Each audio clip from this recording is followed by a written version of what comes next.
দেখো ভাই, যারা হোটেল লাইনে কাজ করে তাদের কি কি করতে হয়। প্রথমত দেখো, আমি ব্যাগের থেকে কিছু জিনিস বের করছি, সে হচ্ছে কলগেট ব্রাশ। ঠিক আছে, তো এই কলগেট ব্রাশটা দিয়ে প্রথমে আগে ভালো করে মুখটা ধুয়ে নেব। ধোয়ার পরে এক এক করে সব রকমের প্রস্তুতি নেব। ঠিক আছে, প্রথমে যেটা কাজ আমি করি সেটা হচ্ছে প্রথম ঘুমের থেকে উঠে আগে বাথরুমে যাই, বাথরুমে গিয়ে মুখ টুক ফ্রেশ হয়ে নিই। ফ্রেশ হবার পরে তারপরে স্নানের জন্য তৈরি হয়ে যায় এবং দেখো এখন বেরিয়ে পড়লাম এবং স্নানটা করতেই করতে হবে। স্নানটা চলে যাব ছাদের উপর। ঠিক আছে, একটু পরে ছাদের উপর চলে যাব। ঠিক আছে, ছাদের উপর গিয়ে সেখানে স্নান করব। তো অ্যাকচুয়ালি হোটেল লাইনে যারা কাজ করে তাদের কিন্তু সব রকমের কাজ করে খেতে হয়। ঠিক আছে, মানে নিজের একটা নিজের যা প্রয়োজনীয় কাজ সে কাজটা কিন্তু তোমাকে করতে হবে। পুরো কাজটাই তোমাকে করতে হবে। মানে ভাত বেড়ে খাওয়া থেকে শুরু করে মানে নিজের বিছনা কাঁথা কাপড় মানে তারপরে আপনার জামা কাপড়, ঠিক আছে, ঘর পরিষ্কার করা থেকে শুরু করে মানে এভরিথিং কাজ আপনাকে কিন্তু করতে হবে। ঠিক আছে, আর আপনি যদি না করেন তাহলে কিন্তু একদম আপনার ঘর অল্প দিনের মধ্যে ঘর জামা প্যান্ট সবই নোংরা হয়ে যাবে। কারণ হোটেল লাইন হচ্ছে কিচেনে হচ্ছে তেলের কাজ, আর ঘরে হচ্ছে ঘরে অনেক লোকের থাকা হয়। একা থাকলে ঘর পরিষ্কার থাকে, ঠিক আছে, কিন্তু 10 জন যে জায়গা থাকে সেখানে কিন্তু আপনার ঘরটা নোংরা হবে। তো আপনাকে প্রত্যেক দিন ঝাড়ু পোছা মারতে হবে প্রথম কথা। আর রেস্টুরেন্টে যারা কাজ করে তাদের তো একটা ড্রেস হয়। ড্রেস ছাড়াও এমনিও যে ড্রেস পরে প্রত্যেক দিন আসা যাওয়া করে, অ্যাকচুয়ালি শেফেদের যে কোনো শেফ হোক বা যে কোনো সার্ভিসি ছেলে হোক বা যে কোনো ম্যানেজার হোক, প্রত্যেকের না পরিশ্রমে একটা ঘাম বসে যায় জামা প্যান্টে। ঠিক আছে, তো সেই জামা প্যান্ট যদি প্রত্যেক দিন না ধোয়া হয় সেই জামা প্যান্ট পরে আর পরের দিন ডিউটিতে যাওয়া যায় না। তো এই জন্য জামা প্যান্টগুলো প্রত্যেক দিন তোমাকে ধুতেই হবে। আর আমি কেন আজকে ছাদের উপর এসেছি, ছাদের উপর এই কারণে এসেছি যে ছাদের উপর বাথরুমের মধ্যে খুব ঠান্ডা। ঠিক আছে, এক হচ্ছে মানে রোদের তো কোনো তাপ নেই বাথরুমের মধ্যে। তারপরে হচ্ছে মানে জলটা ট্যাঙ্কির জল, তো জলটা এতটা ঠান্ডা, এই জন্য আমি চলে আসি ছাদের উপর। ছাদের উপর এই যে যে ট্যাঙ্কি দেখতে পাচ্ছ, ট্যাঙ্কি ভরা জল থাকে। তো আমি এখানে এসে আগে জামা কাপড়টা ধুয়ে নিলাম। ঠিক আছে, জামা কাপড়টা ধুয়ে নেওয়ার পরে এইবার আমার চান করব। ঠিক আছে, তার আগে আমি মুখটা ধুয়ে নিলাম, কারণ আজকে মুখটাও আজকে বাথরুমের মধ্যে ধুইনি, আজকে আমি ছাদে চলে গেছি। কারণ এতটা ঠান্ডা পড়ছিল যে আমি আর সেই ঠান্ডা সহ্য করতে পারছিলাম না, ওই জন্য উপরে চলে গেছি। ঠিক আছে, উপরে দেখো একদম কত সুন্দর রোদ। ঠিক আছে, এই রোদে আমি একদিক তো আমার 3টে কাজই হয়ে গেল, মুখ ধোয়াও হয়ে গেল, এদিকে আমার জামা কাপড় কাচাও হয়ে গেল।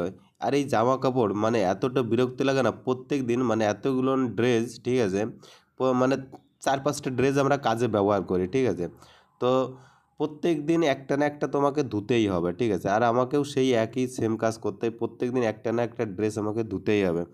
তো এইভাবে তো চলে আসছে।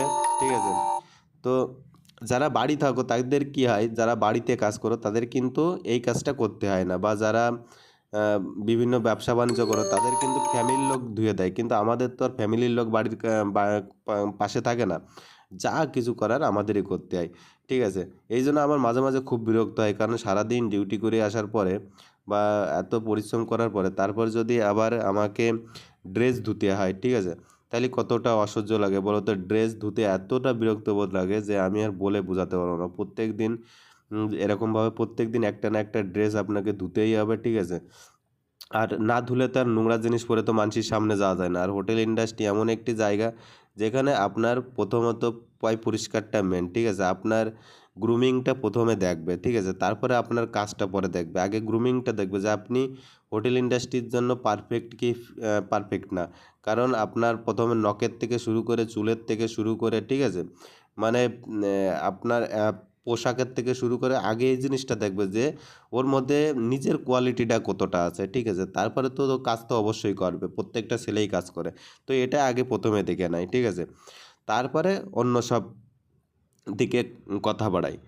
তো পার্সোনালিটি যদি পছন্দ হয় অবশ্যই কোম্পানির লোক তাকে অবশ্যই ডেকে নেয়। ঠিক আছে, মেন আছে পার্সোনালিটি, যে নিজের পার্সোনালিটিটা কেমন আছে আছে নিজের মধ্যে, এটা কোম্পানি আগে যাচাই করে নেয়। ঠিক আছে, তো ওই যে রোদটা কিন্তু আজকে খুব এত কড়া রোদ, ঠিক আছে?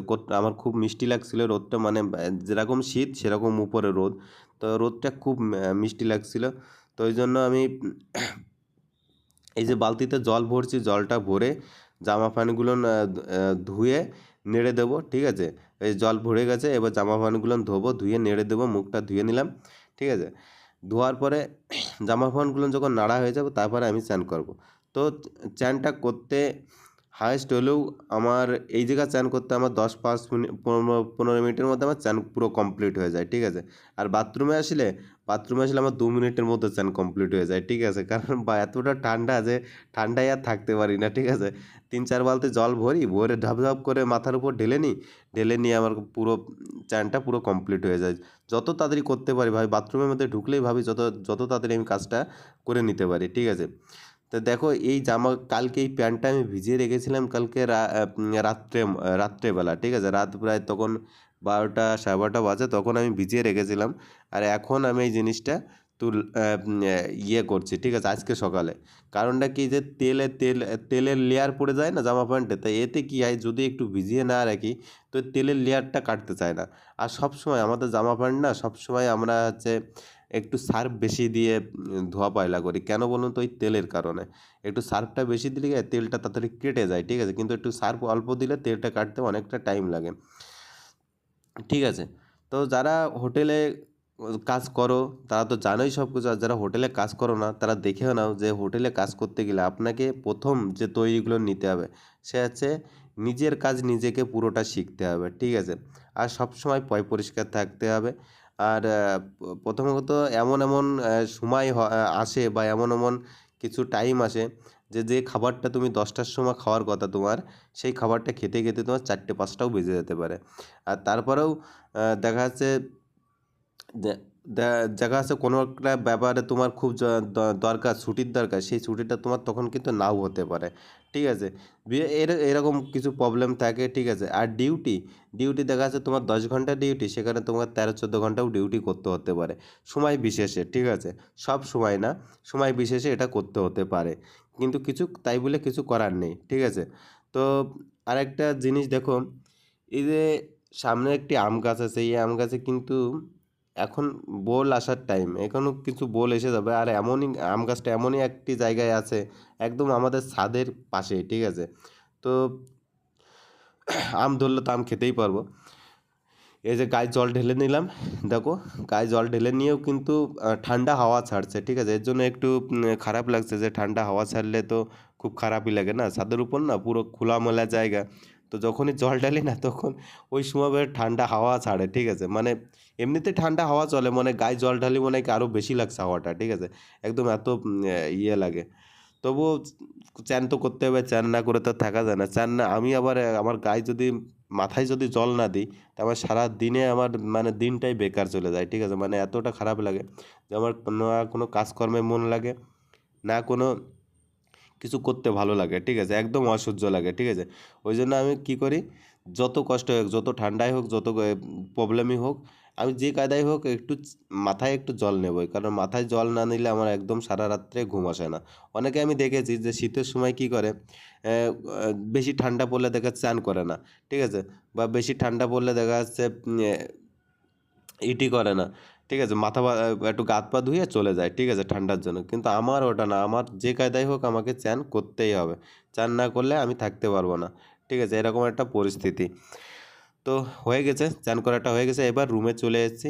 রুমে এখন দেখো কিছু জিনিস যেটা তো সবাই করে, এই যে প্রথম বিছনাটা আমি গুছিয়ে নিচ্ছি, ঠিক আছে? বিছনাটা না গুছালে হবে না, কারণ এই জায়গাতে শুয়েছিলাম।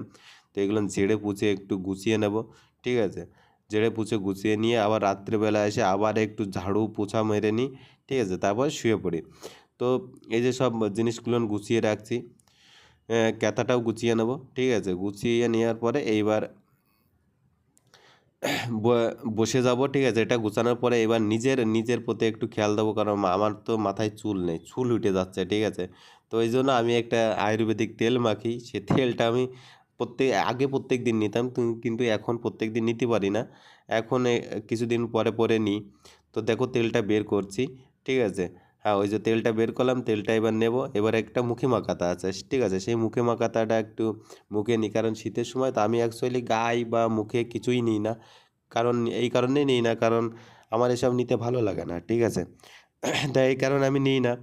তো তবুও এই শীতের সময় একটা কি লেকমি নামে একটা কি মুখে মাখাতা আছে, 20 টাকা দিয়ে নিয়েছিলাম জিনিসটা। নেয়ার পরে সেটাই একটু মুখে নিই, যাতে মুখটা এই চচ্চড়া মানে একটু ফাটা, ফাটা ভাব না হয়, বা আমার মুখ-টুখ কোনোদিন ফাটে না, ঠিক আছে? তবুও শীতের সময় একটু খসখসে লাগে, এইজন্যে ওই লেকমিটা একটু নিয়ে নিলাম। নিয়ে একটু ভালো করে মেখে নিলাম যাতে ঠিক থাকে।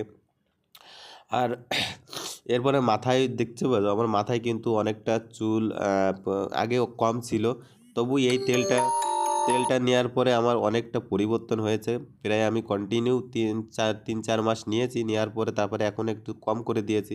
এখনও তেলটা নিই, কিন্তু এরকম কন্টিনিউ নিই না, ঠিক আছে? মাঝে সাঝে নিই, ঠিক আছে? তবে নিয়ে যেতে হবে, তবে তেলটা কিন্তু খুব ভালো, ঠিক আছে? যদি কেউ এই তেলের সন্ধান নিতে চাও তো আমি দিতে পারি, ঠিক আছে? কিন্তু তেলটা আমি ফ্লিপকার্টের থেকে কিনেছিলাম। একদম মানে আমার যে এই চুলের পরিবর্তন আসবে তা আমি কখনো ভাবিনি। কিন্তু এই একদম নিজের পর ভরসা করে তেলটা নিয়েছিলাম। মোটে ৳250 না ৳200 নিছিল। ২ টো বোতল দিয়েছিল আমাকে, ২০০ গ্রামের ২ টো বোতল দিয়েছিল। টোটাল ৳৩০০ র মধ্যে মনে হয়। ঠিক আছে? তো নেয়ার পরে আমি দেখলাম যে এত সুন্দর কাজ হয়েছে না তেলটায়। এই যে তেলটা দেখো লাল কালারের, এত সুন্দর কাজ হয়েছে, সেটা আমি মানে আপনাদের বলে বোঝাতে পারব না। ঠিক আছে? মানে তেলটা এত সুন্দর। আগে না আমার পুরো মাথার পুরো টাক দেখা যেত। ঠিক আছে? সেই টাকটা দেখো এখন পুরো কালো হয়ে গেছে। আপনারা তো দেখতেই পাচ্ছ ভিডিওতে। ঠিক আছে? তো এই হচ্ছে পরিস্থিতি।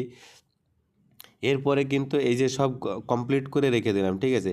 এবার আমাদের রান্না হচ্ছে নিচেই, ঠিক আছে?